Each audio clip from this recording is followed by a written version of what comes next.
I just seen the trailer for 28 Years Later, and I knew it would look, watchable. You feel me? I don't personally like, zombie movies like that. I'm probably not going to watch it, but I just at least wanted to watch the trailer because I shoot with the iPhone, right? And I had a red Komodo. Long story short, I'm now using the iPhone. Sakai, I got it connected. Shotgun microphone right here, but you can't see it.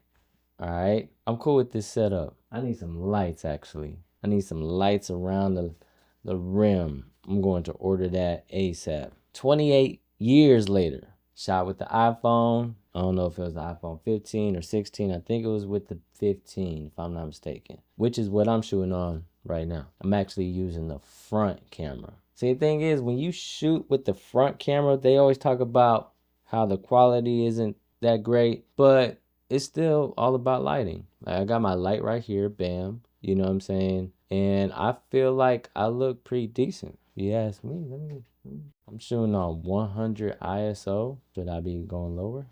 Let's try lower. Yeah, 100 is perfect. My face is well lit. I'm really digging this little setup that I have. Some technical difficulties here. But back to it. 28 days later was shot with some camcorder, and I guess the director wanted to shoot again with a non-typical cinema camera, so they shot with the iPhone. Why not? I completely understand. Shooting with the iPhone is so dope to me, right? I love it. I actually wrote a book on it. It's on Amazon. Go check that out. But I love using the iPhone for recording everything, for shooting a movie, for recording my kids. It's so convenient. I always have it with me. And then the apps that I use, like Kino. Kino is so dope, right? I simply turn Kino on. That's it. Whenever I'm not really worried about connecting microphones or connecting audio, which I think they should be able to connect. That's my opinion. I think the Kino app developers should do something when it comes to connecting different audio sources, different microphones. But whatever, still love it because there's been a lot of times where I quickly needed a shot. Like it's happening right now. What do? I turn on Kino because I know it's going to do everything for me. It's like a preset for your preset. You know what I'm saying? It's just automatically going to, yeah, it might boost up your shutter angle to 360 or it might boost it down to 1, whatever. But I know I'm getting the best possible shot that I can in that moment. iPhone does the same thing, but I mean the original app does the same thing when it comes to that. But I like to record in Apple Log. I like to record in either LT or HEVC now, right? It just depends. Like I really don't be knowing when. Like I know if I'm shooting a music video, I'm shooting LT all day. But there are certain moments, just my kids playing around where I'm like, all right, I need to shoot in LT because I might want to use this for something. Whereas if they're just being themselves and I'm just wanting a shot and just a memory of it, HEVC all day. And then there's the Blackmagic camera app. If I know what I'm going to do with that, for more, like yesterday, I had a shoot with a client and I connected all my iPad, both of my iPhones, and I had a monitor, and we was able to, my client was able to see what he was looking like. Plus, I was able to monitor both cameras at the same time. Say, when it comes to the monitoring, if you don't have a great Wi-Fi connection, I actually made a video a couple months back. I was like, man, mine's is just not connected, right? And that was because my upload speed was only like at 10. Like that was the fastest my area, my local providers were willing to give at the time. And then as soon as I heard of Brightspeed coming down, I seen they were working on the entire city. I seen them doing a whole bunch of maintenance work on the streets and whatnot. And I seen that we was getting fiber. When I called in, the guy on the phone said, oh, you're the first one on your street to get this fiber stuff. Yeah, I wasn't playing no games. I've been waiting for fiber since 2014. I actually used to go to Austin to the Google Towers, right? just to use their fiber because I needed to upload things, and I just wasn't like, it was literally faster for me to take my hard drives, drive an hour and 15 minutes there and back. I mean, I spent 2.5 hours just, what I'm saying, driving. And then the amount of time that I spent while I was in there, because they had like this little lounge or whatever that you could just, anybody could walk in, just chill, whatever.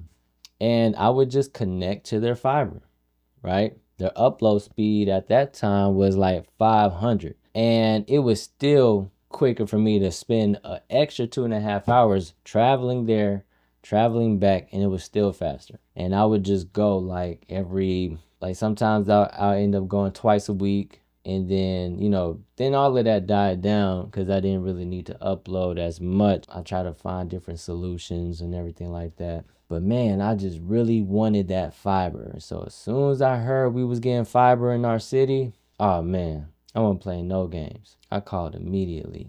They are a little bit different than Spectrum because, with Spectrum, besides the speed, Spectrum was a little bit lenient on certain things, whereas Brightspeed, yeah, they ain't playing no games. They're like, all right, if your internet's not paid by 3 o'clock today, we're gonna turn it off. I might be exaggerating, but not really. You know what I'm saying? Like, they was gonna turn my shit off. I was like, hey, I just need like a week for me to pay my bill. This was like the very first month. They was like, yeah, we don't do that around here. And I was like, ah. And I was like, what about my $300 credit card that y'all was gonna send me once I paid 3 months of it? They was like, yeah, you're not gonna get that if you don't make a payment by 12 o'clock tonight. So I had to do what I had to do and find some money real quick. But anyways, because I want my $300 credit at the end of 90 days. Back to what I was saying. When it comes to the black magic, you are going to need a pretty decent Wi-Fi in order for you to monitor. That is the update to what I was arguing about several months ago. Why my iPad just simply wasn't connecting. Like, it would connect, but it would connect for like 5 minutes and then it would just turn off. Where now I have no problems. It just connects. Matter of fact, it even go through walls damn near and it still be connecting. So upload speed is crucial when it comes to monitoring on your iPad with multiple iPhones or whatnot. Now that I'm thinking about the iPad, I still find it very frustrating that my iPad doesn't shoot Apple Log. Find that really weird. I made a video about that. Basically, my iPad, like, it's an all-in-one solution. Like, if I was able to shoot Apple Log, because like it's really not that big. I mean, it is big if I'm gonna hold it like this. You know what I'm saying? Like, hey, here you go, let's shoot. It is big, but like it's really still not that big. Like, it still feels very comfortable for me to shoot something like this. Like, because even if I'm holding a rig, or if I'm holding a my iPhone with the rig, I still got these handles and they're still about the same. You know what I'm saying? Like, so I find it no different. Like, the fact that I don't even know why. Like, because the iPhone has an A18 chip in it, whereas my iPad has an M freaking 4 chip in it. You can't tell me it's the hardware that is unable to shoot Apple Log, because I know it's more than capable of shooting Apple Log. And then, like, I was like, all right, Apple is not allowing me to shoot Apple Log. Cool. So I go into my Blackmagic camera app on the iPad, and they wouldn't let me shoot Apple Log. I was like really baffled. I was like, why? Why are you forcing me to use my iPhones? You know what I'm saying? Like, because with the Blackmagic system, you're able to connect to 4, I think, right? Am I tripping? I really don't know how. I know with the Final Cut Pro camera app, you could do 4, but with the Blackmagic, I'm only assuming 4. But even if I had 4, I would like all of them to shoot in Apple Log, even if it was HEVC, you know. I noticed that whenever I do a lot of these videos, it sounds like I'm complaining. I'm not really complaining. I really enjoy using what I have. I just wish there were certain things that you can do, like I just be trying to push the boundaries a little bit. That's all. I'm just trying to push the boundaries. That's all. I feel like this is a little dramatic with my lighting. Maybe I need to put another light right here. And then we can turn it down. There we go. Now my face is lit. I don't know. What do you think? Without or with? Let's do with. But back to what I was saying. 28 years later. I think it came out within the last couple hours or a couple days, whatever. But I just seen it, right? I told my wife, hey, watch this with me. She watched it. As soon as I got done watching it, I said, yeah, that whole thing was shot with the iPhone. Her mouth dropped. She was like, what? That's crazy. And that right there, that's my audience. I mean, like I said, I used to have a red Komodo, right? I used to have 3 Black Magic cameras. I used to have the 2.5K cinema camera, right? Black Magic. I used to have, well, technically wasn't mine, but that's another story. I had the Sony FX6 Mark II or Mark One, I forgot, which was pretty nice. I really was very surprised with that camera. And the only reason why I got rid of it was, oh yeah, it was just the colors. Like it was a workhorse. Like I had it for a month and it was solid. But nah, that wasn't, I just wasn't digging the colors. You know what I'm saying? The formats. Like if I wanted to shoot ProRes RAW, I had to get like this big old monitor on top of it, and and that's my point. Like with the iPhone, it's so small. I always have it. What more could I want from it? Like it's dope. I be seeing a lot of people. Like I ain't gonna lie. Like I vicariously when I'm watching these YouTube people and they're rigging out their whatever from the Lumix to the Black Magic to the a lot of red, a lot of Sony, especially Sony, just Black Magic, of course. You got all these different companies that are, all these YouTubers rather, and they're always rigging out their rigs and stuff like that. The point that I'm trying to make here, if you don't have a team, it's really like, I think it's pointless.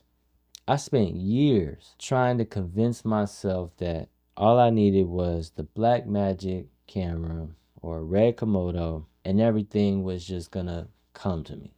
I spent years doing that shit and it never came. Like, I know the city that I live in is not really a Hollywood type of city. I do live an hour away from Austin, and they do got a lot of people trying to get into acting and everything like that. And it's partly my fault. I never really was a type. I mean, I'm kind of an introvert. I'm here at the house. I'm with my family, and then working with others has been very difficult for me. Now, I will say I was trying, and then COVID came, and I had to reset all over again. And I'm gonna get back to it. I still feel very young and still feel like I can do it and whatnot. Make a movie. That is the goal, the ultimate goal for me right now, right? But when it comes to camera equipment, I learned a lot. Don't get me wrong. I learned a lot what shutter angle is, what ISO is, why lens are more important than your camera, why you need a team if you are planning to shoot a movie. Solo filmmaking, I ain't gonna say it's for the birds because some people successfully do it and then they show out like, hey, I did this by myself. Look what I made. Yeah, but they ain't got kids, so they don't really count. You can't really convince me now to buy a red Komodo, a Ari Alexa, mini whatever. You can't convince me to spend thousands of dollars on a camera and my iPhone is going to be able to do like 95%, and whenever I get Like that was my whole point. Like my wife literally was like, "Wow, that looks pretty good. That looked like it was shot with a real cinema camera or whatever." I know I'm on the right track. That's why I ended up getting the Pro and the Pro Max iPhone 15. And I'm talking about the iPhone 15 even while the iPhone 16 is out. I seen the little thingy and I was like, that's cool. Would I use it? I don't know. I'm gonna wrap this one up. And I'm back. See, I just needed to get a Coke. I'm really digging these new Cokes. Like the Poppy. There's another one called Olipop. I didn't think I was gonna be feeling it, but they're actually not bad. I just wanted to add to what I was just talking about, right? Which is another reason why the iPhone is so dope to me.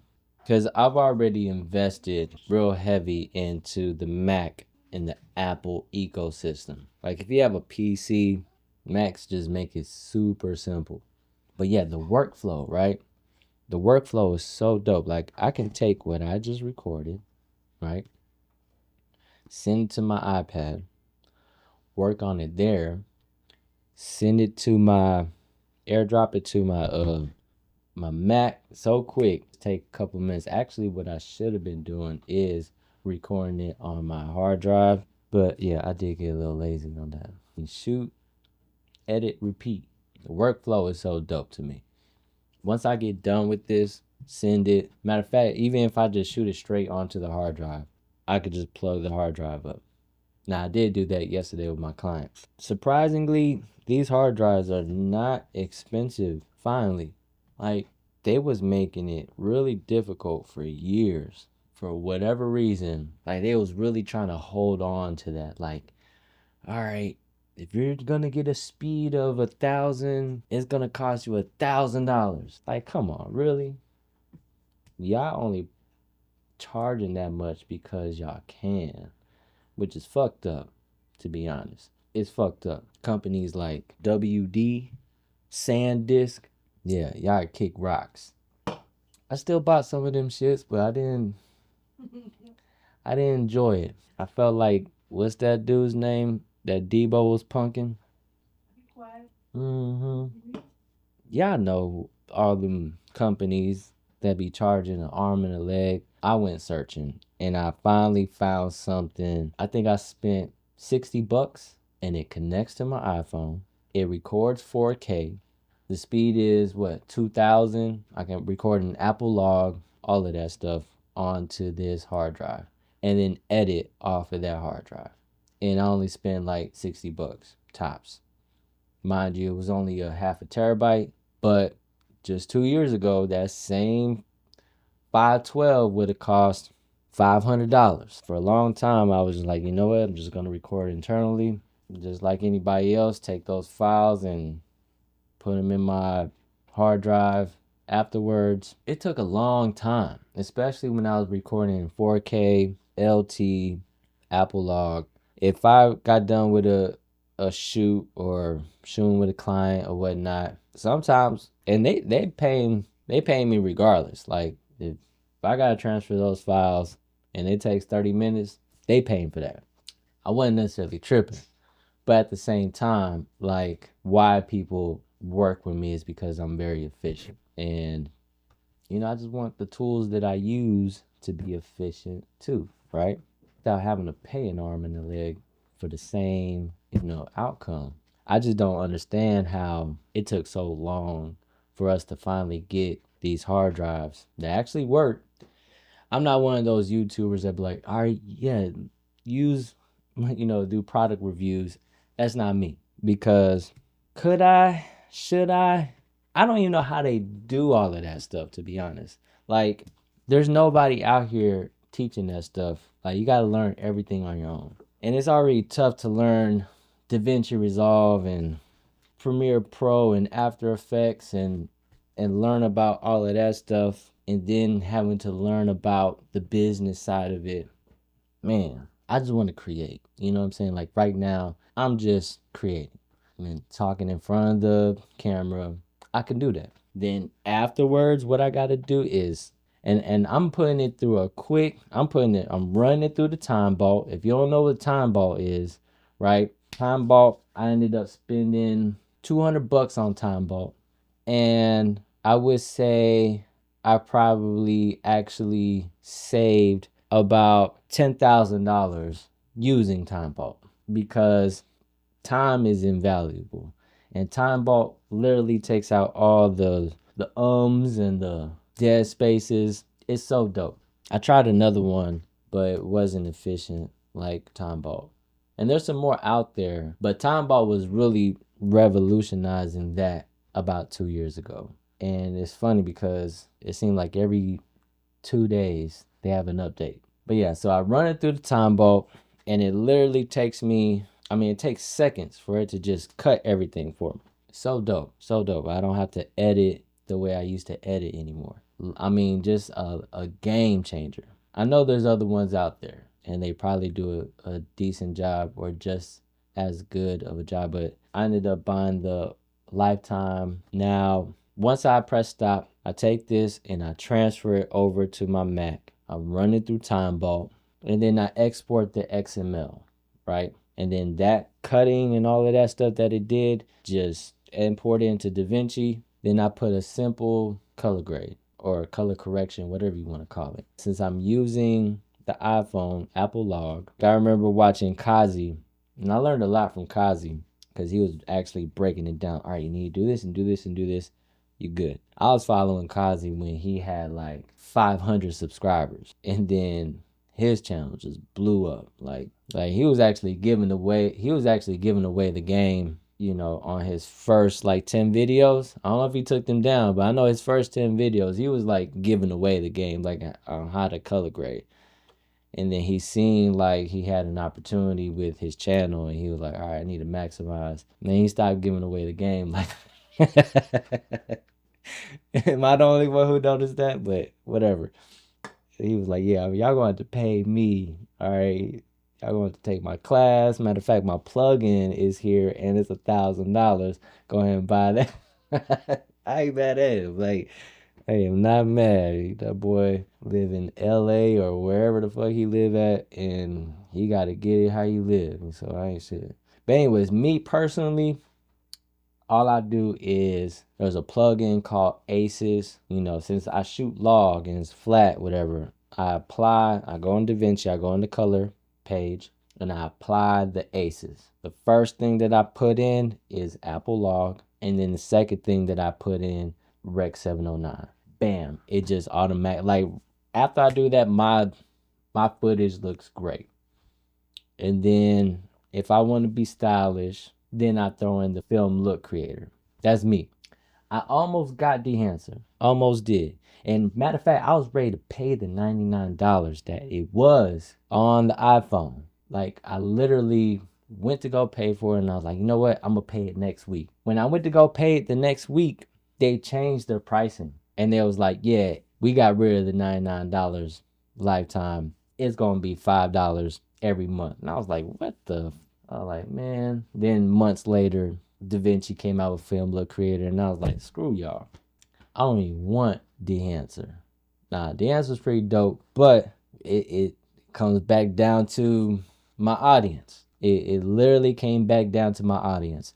My audience is like my wife. If I could show her something and she says, oh, that looks movie-ish, that's all I care about. I know a little bit when it comes to lighting and color grading and all. I mean, but at the same time, if Film Look Creator is gonna do the same damn thing that Dehancer is doing, and I don't need to spend $400 for Dehancer, that's a fourth of my iPhone.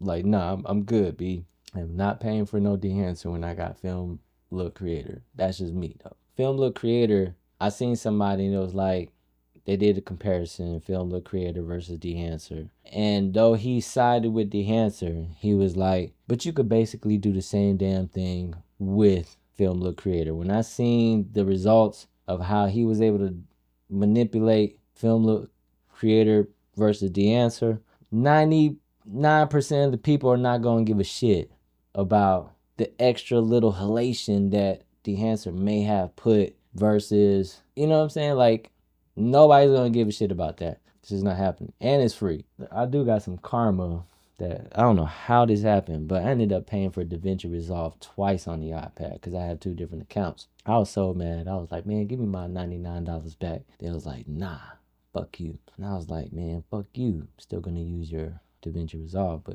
And that's pretty much it though. Once I run it through the Mac, I run it through Time Vault, I put a simple color grade on it. It's already edited for me. It renders that bitch, upload, and if you have any type of M1, M2, M3, M4, them renders go pretty damn quick. You don't need the latest M4. I mean, they always try to sell you like, all right, you got the M4, then we got the M4 Pro, then we got the M4 Max. They always try to sell you like, all right, the M4 Max. And I'm like, nah, it's not worth 4 racks for me to save 20 minutes on my render. It ain't happening. Just ain't happening. I'm more than comfortable. Like the regular Mac Mini, the $599 joint is more than enough for like 95% of us. 95. Now, don't get me wrong. If you got the money, go for it. I feel you. I feel you to the fullest. But nah, like $599 was all that I was trying to spend. This M4 iPad does the job for like 90% of my projects. Now I will say when I throw in that film look creator, it doesn't do 24 frames per second. It might do 8, 12, which is cool, but I know what it's gonna look like. You know what I'm saying? When I render it, and it does take a time. It does take some time to render, especially if it's a 20-minute video, an hour-long video, whatever. It is gonna take some time, but that's why you end up having multiple devices. Like they was trying to like, say, all right, you get this Mac Pro or this M4 Pro for $13.99. I'm like, shit, you could buy two damn regular Mac Minis, you know what I'm saying, and save $100, right? Because if I'm doing whatever I'm doing, I press render, I could literally hop on another machine and keep on working if I needed to. If I'm done, then I'm done. Like I could walk away, go handle whatever business I gotta handle, right? You know, I'll come back out and all right, let's say I'm working with a client. Okay, cool. My render times are still pretty damn quick. Like that, most client work anyways is usually a 5 minute video, 3 minute video, 10 minute video, unless it's a really long render. What I do, or what people don't do, right, is if I am gonna apply some heavy effects, I knock that shit out first. Render that whole, like, let's say if I got some heavy, if I got film look creator, what's another heavy, just any heavy, you know, plugin or whatever, right? Then I would actually color grade my footage, render it just like that. And then once it's rendered, especially if I know I'm going to be shooting more or whatever, right? I'll take what I got, render it, and then keep on shooting. Let it render for an hour, 30 minutes, whatever. You know what I'm saying? Keep on working. That way I'm maximizing with what I have. I'll render it just like that. Then I have the footage that I know I want and colored the way I know I want because I'm already pre-planning. Like if I know it's a dark video, I might color grade it to be more bluish or more whatever, right? If I know it's gonna be a more of a happy, then I might, make it a little bit more warm. If it's more business orientated, then I make it as neutral as possible. You know what I'm saying? Try not to put any colors or any type of tint or anything like that. Whatever it is that I know I'm gonna need, I know I'm gonna use heavy effects. Render that shit and then edit the footage that you have. You've already applied the heavy lifting. Now when you go edit, like it's butter. Like you just edit it. You're editing it like it's already, you know what I'm saying? You're not doing no heavy lifting and you're gonna be able to play your playback time is gonna be 24 frames per second. That's just me though. That's just me. That's just what I do from experience. Why I try to like maximize.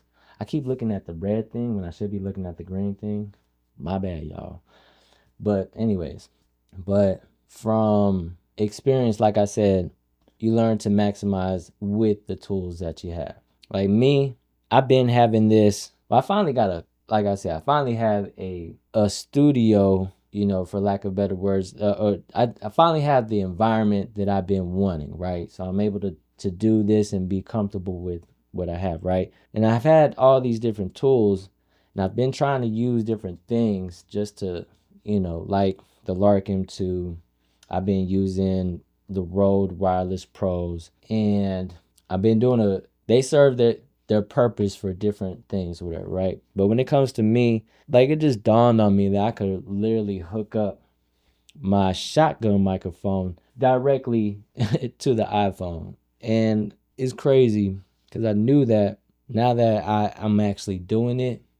Yeah, that's my setup from now on. And then I got an extra long cord, so I can actually bring this bitch bike as long as I want. If I really wanted it out the shot, I might point it towards me or whatever, key it out or whatever. But that's if I was doing some acting. I'm not doing none of that shit. Anyways, I'm wrapping this bitch up. This is just the workflow. This is why I love the iPhone. You still can do everything that you can with it. You feel me? Everything that you want to do. If you learn about lighting, especially if you learn about lighting, you can make your shit look super dope. I'm out.